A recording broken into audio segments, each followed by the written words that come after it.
Dan yang saya banggakan ibu-ibu sekalian, alhamdulillah sore hari ini dapat bersilaturahim lagi dengan para pimpinan sedentit. Mudah-mudahan silaturahim ini membawa banyak manfaat untuk kita. Minimal begini ibu-ibu, banyak referensi yang mengatakan bahwa ketika kita terbiasa berkumpul dalam sebuah hal yang positif, maka ketika ada satu orang dalam majelis itu nanti dimasukkan surga oleh Allah Subhanahu wa Ta'ala, maka dia akan mencari teman-temannya. Jadi contoh ya, di sini tahu-tahu Mbak Sus masuk surga nanti. Amin ya Allah. Amin. Maka Mbak Sus yang terbiasa ada di majelis ini tuh pasti ngaleng-ngaleng mana bucian, hanya minta pada Allah, ya Allah dulu kalau pengajian DWP itu yang ikut itu bucian, itu ini, maka kemudian pasti Allah akan mengumpulkan kembali di surga. Ya jangan lupa yang isi juga dicari maksudnya. Jadi mudah-mudahan seperti itu nanti. Amin ya rabbal alamin. Selanjutnya sholawat dan salam mudah-mudahan tetap teraturkan kehadiran baginda Rasulullah Muhammad Sallallahu Alaihi Wasallam. Ibu-ibu sekalian, pembahasan kita kali ini adalah tentang sodakoh. Sodakoh itu apa sih? Kalian tahu? Sodakoh ini adalah ya selama ini kita kenal pemberian ya. Sodakoh itu ngasih orang. Nah, pemberian itu macam-macam begitu. Ada sodakoh, ada hadiah, ada hibah. Jadi kalau sodakoh itu memberi dari orang yang atas kepada orang yang bawah secara status ekonomi ya, ataupun boleh status sosial juga. Jadi kalau pemberian dari atas ke bawah itu namanya sodakoh. Kalau hadiah itu pemberian dari bawah ke atas. Jadi misalnya ada seorang kiai datang ke sebuah daerah, kemudian banyak orang yang ngamplok dulu. Ini bukan sodakoh, tetapi karena diberikan oleh masyarakat awam kepada kiai. Atau ada juga yang mendefinisikan bahwa hadiah itu adalah pemberian kepada seseorang karena apresiasi atas prestasi yang sudah dimiliki. Jadi contoh, ada orang Sumeneb menjadi juara MTQ nasional misalnya. Kemudian ibu-ibu karena kagum kepadanya, menghargai kepada orang tersebut, kemudian memberikan hadiah, ada yang berupa uang, ada yang berupa, ini bukan sedekah tetapi merupakan. Makanya seringkali begini, terutama kalangan habaib, ketika kemudian ada orang salaman lalu tanya dulu, ini apa Pak? Anu Beb, ini sedekah. Dia nggak mau. Oh enggak, makasih. Tapi kalau kita katakan ini Beb, hadiah dari saya, beliau mau. Jadi begitu hati-hatinya beliau. Jadi kalau nyapis ke kiai, mulai sekarang jangan bilang sodakoh ya. Itu penghinaan. Ini sodakoh kiai, kan sama halnya dengan kita menganggap ajunan kan dapat yang di WC ya. Nah, pembahasan kali ini kita tentang sodakoh. Kalau infak itu lebih ini lagi, lebih luas lagi. Infak itu adalah sesuatu yang kita keluarkan untuk jalan kebaikan, itu namanya infak. Jadi tidak usah jauh-jauh, saya ngasih uang istri belanja 10 juta satu hari misalnya, itu infak. Misalnya, itu infak. Dan infak ini pasti bernilai pahala juga. Sama dengan sodakoh bernilai pahala, hadiah juga bernilai pahala. Intinya ibu-ibu, apapun yang kita keluarkan ke orang lain, baik itu berupa harta, pemikiran, bahkan senyuman saja, itu juga merupakan pahala sodakoh. Jadi atabassum sodakoh. Senyum itu adalah sodakoh. Ya, senyum itu adalah sodakoh. Jadi besok kalau ada orang ini senyumin aja. Saya sudah sodakoh. Kita kembali pada pembahasan. Jadi kita perlu mengingatkan kembali karena sodakoh ini banyak fungsinya. Selain bernilai pahala kepada Allah Subhanahu Wa Taala, ada beberapa pakar kesehatan yang mengatakan bahwa ketika kita memberi seseorang bersodakoh, maka sebetulnya di situ ketika kita bersodakoh, maka tubuh itu bisa menghasilkan entah hormon apa namanya saya lupa, yang itu bisa memberikan kecenderungan kita untuk bahagia, tenang, dan kebahagiaan dan ketenangan ini adalah kunci kesehatan. Jadi semakin banyak orang sodakoh maka akan semakin sehat. Tetapi sekali lagi harus terukur ya, harus terukur. Dan untuk ibu-ibu ketika mau sodakoh itu harus izin pada suaminya. Kecuali yang memang punya pekerjaan sendiri nggak apa-apa, dari hartanya sendiri. Tetapi kalau kemudian hartanya itu berasal dari nafkah suaminya, maka wajib hukumnya untuk izin dulu. Saya baca sebuah kaidah pertama ini. Ada sebuah hadis yang mengatakan demikian. Nah, ini ilustrasi saja. Man tasaddaqa faqad fakkalah ya sab'ina syaitana. Rasulullah pernah bersabda, barang siapa yang bersodakoh maka sesungguhnya dia telah mengikat, menahan atau mengkot. Iya, mengkot ya, betul ya. 70 jenggotnya setan. Jadi ada 70 setan jenggotnya diikat jadi satu ketika kita sodakoh. Ini berarti bahwa setan itu tidak suka sodakoh. Artinya kalau orang tidak sudah sodakoh, tidak suka sodakoh, berarti temannya. Jadi ini hadis pertama menggambarkan betapa sodakoh itu sebetulnya menjadi musuhnya setan. Kemudian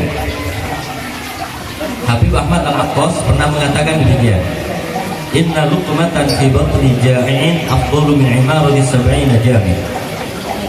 Sesuap makanan yang kita berikan kepada orang yang lapar, orang yang membutuhkan, itu lebih utama, lebih berharga daripada memakmurkan 70 masjid.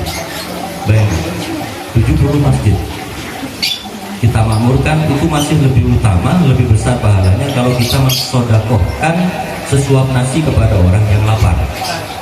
Ibu-ibu sekalian, seringkali begini ya, ibadah kita itu adalah ibadah yang personal, sementara ibadah yang disukai Allah itu adalah ibadah sosial. Ada sebuah semboyan dalam hukum fikih yang mengatakan bahwa al-ibadah al-ijtimaiyah afdalu min al-ibadah al-fardiyah. Ibadah sosial itu lebih berharga, lebih baik daripada ibadah pribadi. Kita sholat tahajud malam misalnya sampai 100 rakaat. Pernah ibu itu 100 rakaat? Apalagi tidak pernah. Asik tapi ujung betul.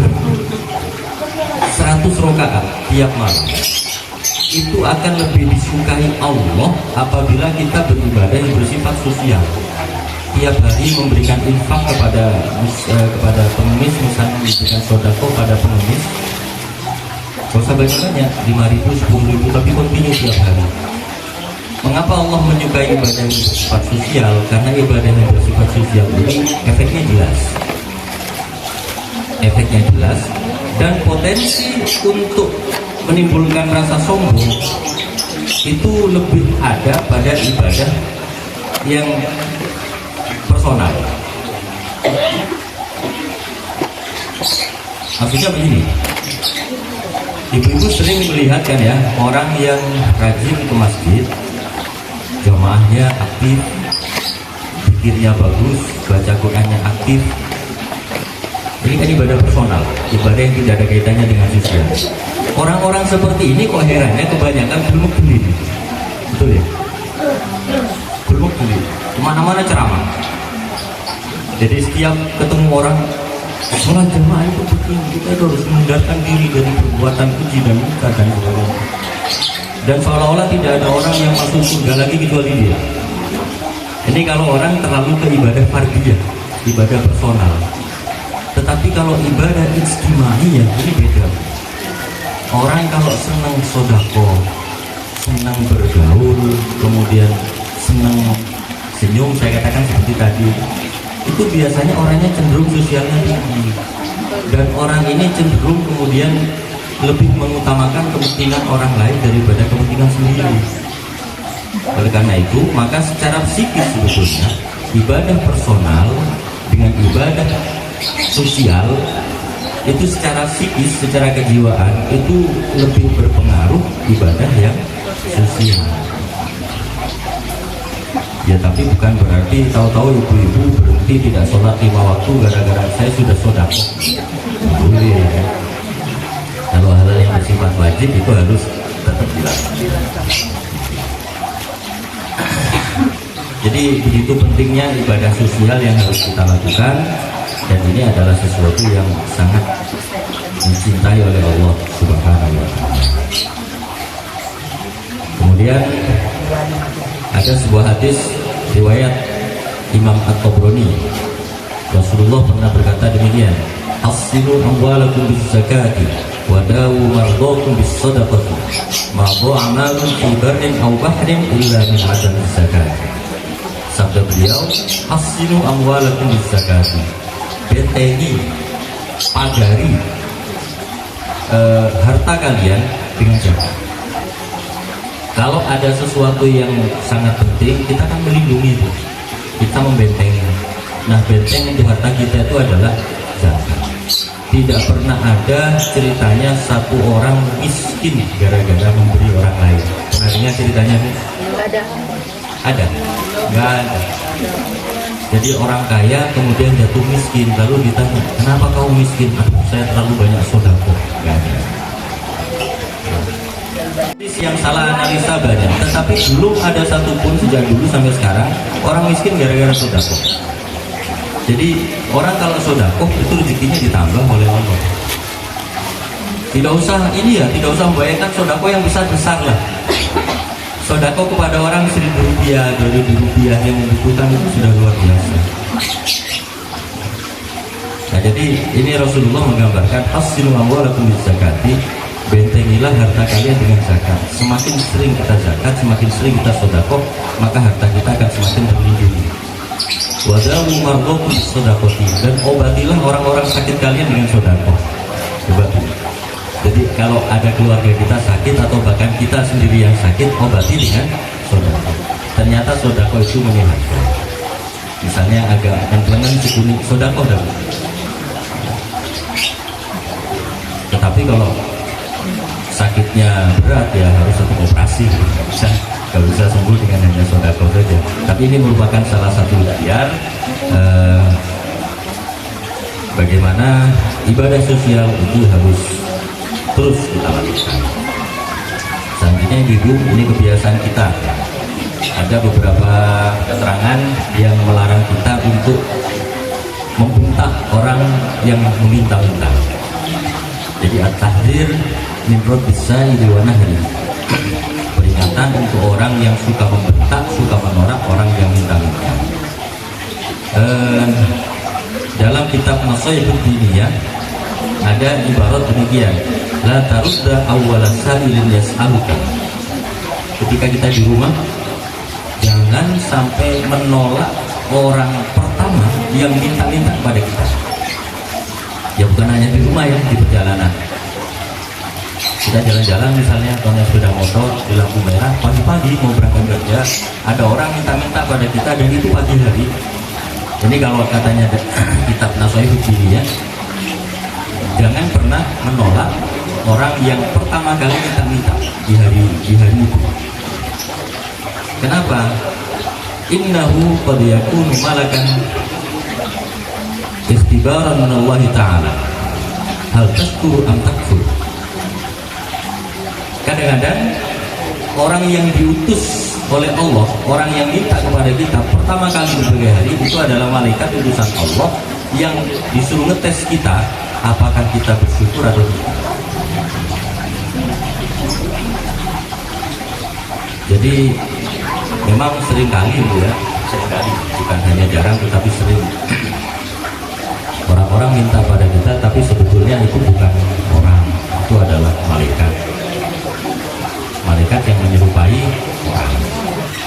Ibu-ibu pernah punya kejadian aneh kayak gitu, mungkin ada tamu minta uang gitu dikasih, tahu-tahu kita noleh sebentar orangnya hilang.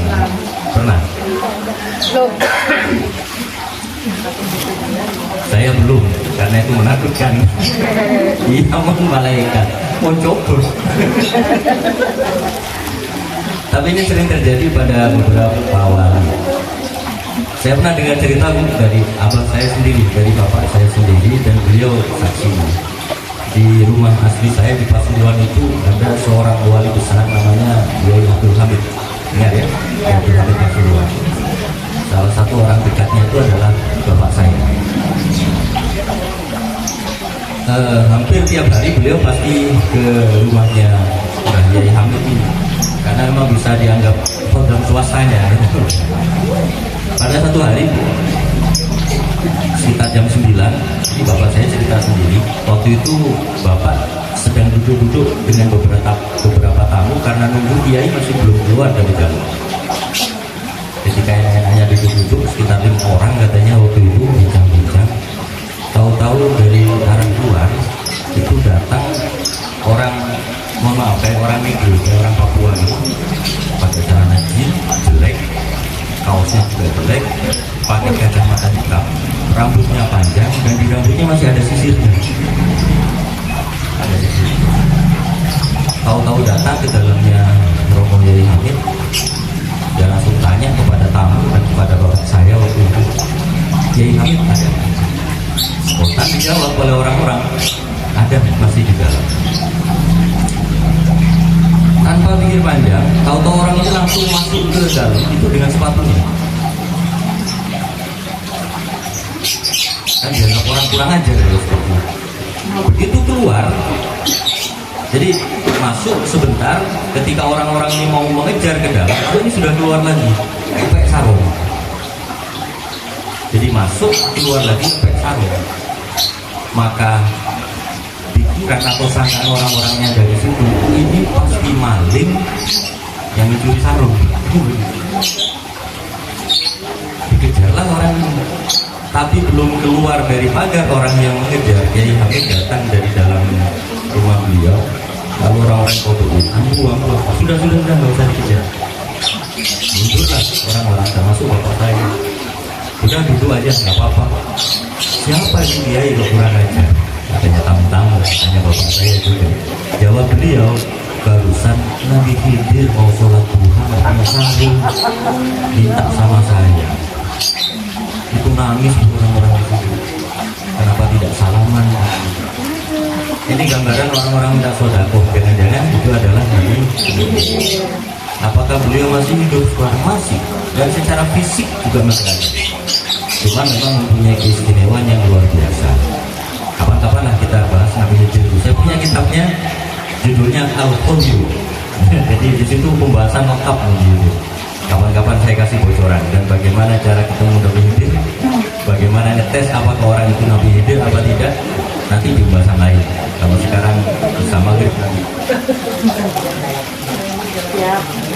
rajin ibu-ibu itu pengajian.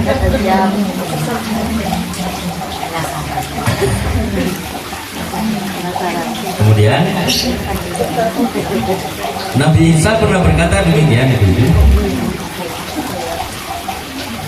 man radda sa'ilan khaiban lam tausyal malaikatu baitahu sab'ata ayyamin uqubatan lahu. Ini ada di dalam kitab Tanbihul Mu'tazili. Jadi Nabi Isa alaihissalam itu pernah berkata demikian. Nabi Isa ini kan terkenal orang yang ini, yang dermawan, dermawan.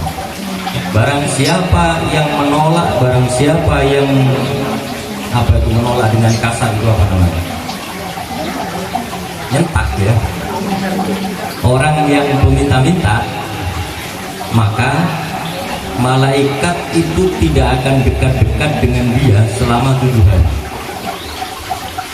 Jadi ibu-ibu kalau di rumah kemudian ada orang ngemis, yang kadang pengemis ini kan belum pilih, lalu kita sudah tidak dikasih, masih dimarahi, maka sebagai hukuman dari Allah untuk kita, malaikat tidak akan mungkin dekat-dekat dengan kita selama 7 hari. Mungkin ibu-ibu ada pertanyaan. Oh ya, nanti. Jadi maksud saya ini Bu, yang ada ya, Pak, gimana dengan pengemis sekarang yang sudah terorganisir misalnya ya? Nah, kan ada yang mau tanya itu. Gimana yang terorganisir? Kadang-kadang nyewa anak, dikasih obat tidur sehingga dia tidur digendong pura-pura anaknya. Ibu-ibu, pada dasarnya kita tidak berhak menilai, tetapi kita juga punya hak untuk memberikan kepada siapa harta kita dengan analisa kita yang tepat. Kita kan pasti tahu orang ini tepat atau tidak dikasih, kan gitu ya. Orang ini tepat atau tidak kalau kita kasih. Kalau pengemis-pengemis seperti itu, selama masih ada pengemis lain yang memang betul-betul pengemis, selama masih ada orang miskin lain yang memang betul-betul miskin, alangkah baiknya kita memberikan kepada orang yang lebih tepat. Saya pernah punya pengalaman di situ Bondo. Jadi waktu itu saya dengan salah satu teman namanya Pak Amrullah, yang saya kenal, itu belanja di sebuah Indomaret di salah satu perempatan dekat Polres Situbondo. Oh, apa Mas? Oh, palingnya ya. Dan di situ ketika dikasir itu, saya dengar sendiri ini. Ada 2 orang pengemis di belakang saya yang antri, tetapi bukan untuk beli-beli, untuk termasuk situ. Ngobrol, oleh berapa? Aduh, sampai 200 pun. Kita berilah kepada orang yang membutuhkan. Jangan bersedekah, jangan memberi kepada orang yang memperkaya diri. Kalau seperti tadi yang saya ceritakan itu adalah sedekah yang mismatch ini. Walaupun Allah tetap memberikan kita pahala, tetapi alangkah baiknya kalau pahala itu berhasil guna gitu. Kita dapat pahala, orang lain juga senang, itu lebih baik daripada kita dapat pahala, orang lain senangnya biasa-biasa aja. Kalau diberikan kepada pengemis-pengemisan yang kayak tadi itu, oleh berapa? 200 sepet. Aduh. Jadi gitu ya. Baik, kita buka sesi tanya jawab. Sepertinya ada yang juga mau bertanya, ini barusan Udin ngajum juga. Itu punya kewajiban menafkahi istrinya. Ketika nafkah itu di luar standar, di bawah standar, maka istri itu nyuri, boleh nggak apa-apa, karena memang itu haknya. Tetapi kalau sudah standar tapi tetap nyuri, nah ini istri yang perlu dipertanyakan itu. Ya standarnya berapa, ibu lebih tahu ya. Kalau seperti sekarang itu dihitung 1 hari kira-kira kita butuh nafkah berapa. Soalnya ada kan tipe-tipe suami seperti itu, yang namanya uang itu tidak pernah ditaruh di saku, ditaruh di buku, ditaruh di songkok. Aku itu mau ditaruh di bawahnya kasur. Jadikan orang-orang yang peduli kepada kekurangan orang lain. Kita tidak pernah tahu ibadah mana yang bisa memasukkan kita ke surga. Kita mengandalkan sholat kita, ya kalau diterima. Kita mengandalkan puasa kita, ya kalau diterima. Kadang-kadang sholat kita bukan karena Allah, seringkali sholat kita itu karena ma'aliyahum bitaqasyur. Kadang-kadang zakat kita atau baca Quran kita, zikir kita itu bukan karena Allah. Seringkali kita zikir supaya orang menganggap bahwa kita itu adalah orang yang alim, dan jadi segala kebaikan tetap harus kita lakukan. Bahkan pernah ibu kisah penutup ini, Al-Ghazali itu wafat. Imam Al-Ghazali, orang yang terkenal dengan orang suci, orang ahli ibadah, waliullah, wafat. Kemudian ada temannya mimpi didatangi oleh Imam Ghazali. Temannya ini melihat bahwa Imam Al-Ghazali di alam barzakh itu mendapat kenikmatan dari Allah, dan nanti akan dimasukkan surga Allah Subhanahu wa taala. Si temannya tanya, kamu kenapa bisa dapat kenikmatan alam barzakh seperti itu? Apakah karena sholat kamu? Enggak. Apakah karena zikir kamu? Tidak. Lalu apa yang membuat kamu diberi kenikmatan oleh Allah? Imam Al-Ghazali menjawab, waktu saya ngarang kitab, ada seekor lalat kehausan, lalu minum di tinta saya dan saya biarkan. Saya biarkan dia minum tinta saya itu sampai dia kenyang, kemudian terbang. Karena itu saya bisa masuk surga. Kadang-kadang sesuatu yang kecil tapi kita lakukan dengan ikhlas, ini akan membawa kita ke surga. Dan sodako yang baik itu tidak apa-apa walaupun banyak, yang penting ikhlas. Nah, jadi sodako itu tidak apa-apa walaupun banyak, yang penting gitu. Mudah-mudahan kita sekali lagi oleh Allah dijadikan orang-orang yang peduli kepada sesama. Oh, ada lagi. Mau tanya Pak, terkait dengan sholat. Syariat itu peruntukannya luas, namanya sholat sunat mutlak. Sholat sunat mutlak itu ya buat untuk apa sholat? Yang penting sholat kan? Namanya sholat sunat mutlak. Nah, sholat sunat mutlak ini oleh para ulama kemudian sebagai ilmu hikmah itu diajarkan kepada kita untuk tujuan macam-macam. Jadi salah satunya adalah ibadah ibadah. Kalau Rasulullah memang tidak pernah mengajarkan sholat sunat nisfu Sya'ban, sholat sunat lidaf'il bala, tidak ada. Yang ada itu ya sholat tahajud, sholat istikharah, sholat duha, yang itu. Lalu jangan mengatakan ini tidak ada pada zaman Rasulullah, ini bid'ah. Sebentar dulu, ini adalah ulama yang mengajarkan, cara ulama mengajari kita supaya kita rajin sholat. Jadi kalau ada sholat-sholat seperti itu namanya sholat sunat mutlak. Tetapi niatan kita sholat sunat mutlak itu untuk memohon kepada Allah supaya musibah-musibah itu dijauhkan dari diri kita. Jadi itu sebetulnya sholat sunat. Berarti tidak usah dilafazkan ya Pak ketika niatnya itu. Tapi balai nggak apa-apa, daripada yang sholat sunat tetap ada pahalanya. Itu ya.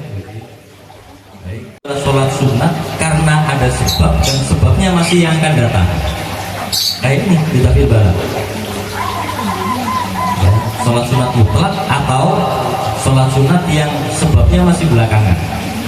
Kalau sholat sunat yang sebabnya sudah duluan, nggak apa-apa. Supaya lebih jelas saya kasih contoh ya. Di buku misalnya begini, kayak tadi itu sholat sunat mutlak atau yang tujuannya lidaf'il bala, dilakukan setelah sholat asar, nggak boleh. Kenapa? Karena sholat sunat ini mempunyai sebab. Sebabnya apa? Untuk menolak bala. Apakah balanya sudah ada? Enggak kan? Masih akan datang. Itu nggak boleh. Sholat hajat misalnya, apakah sholat hajat harus malam? Enggak, siang juga nggak apa-apa.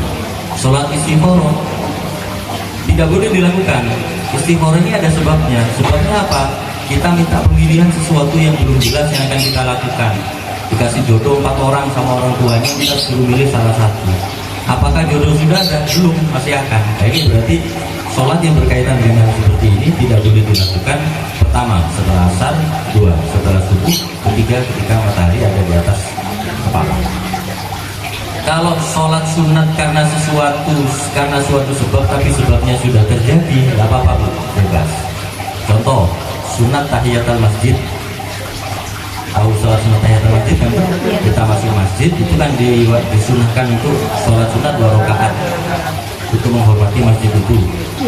habis asar misalnya kita masuk masjid, kita sholat sunat tahiyatul masjid. Apa sebabnya kita tahiyatul masjid? Karena menghormati masjid, kita masuk masjid. Kejadian masuk masjid sudah terjadi apa belum? Sudah, berarti nggak apa-apa sholat sunat tahiyatul masjid itu.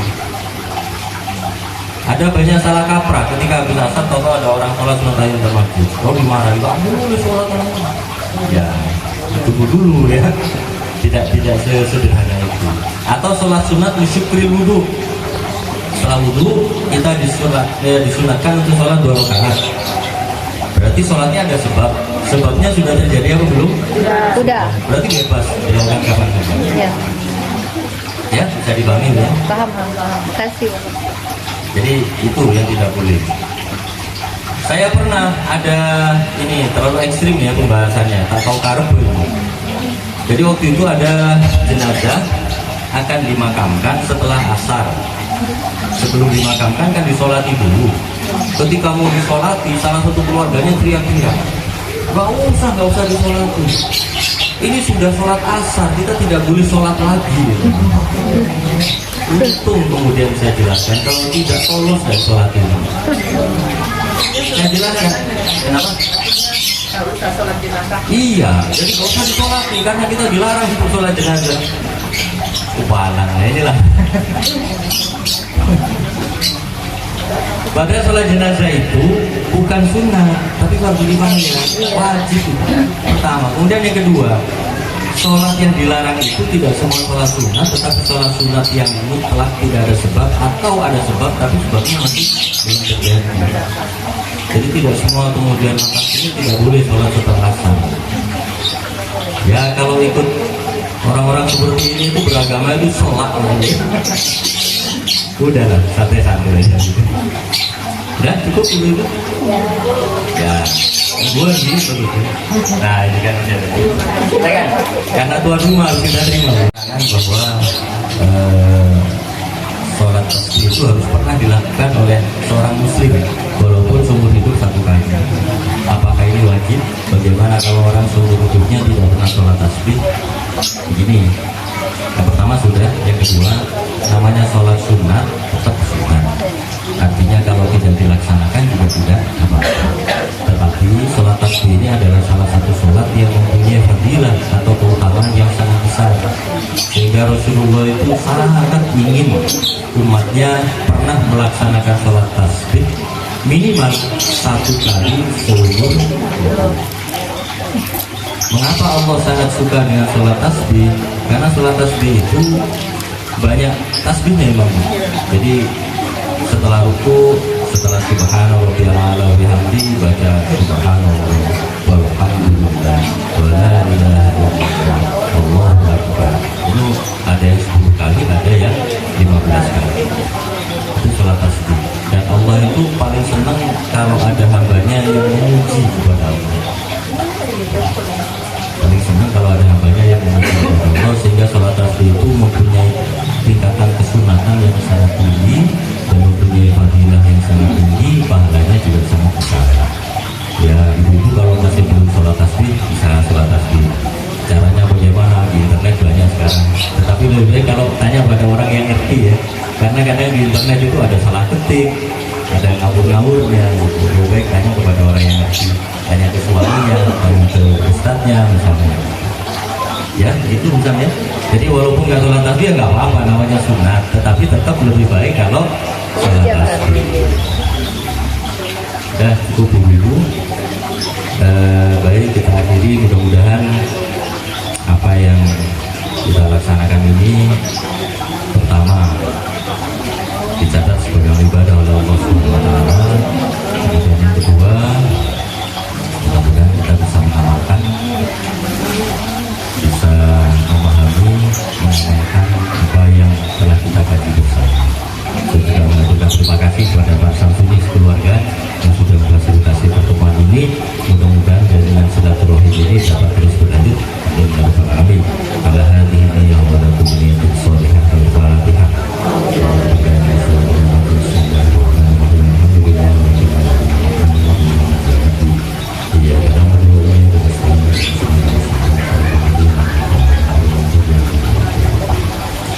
sekalian, terima kasih.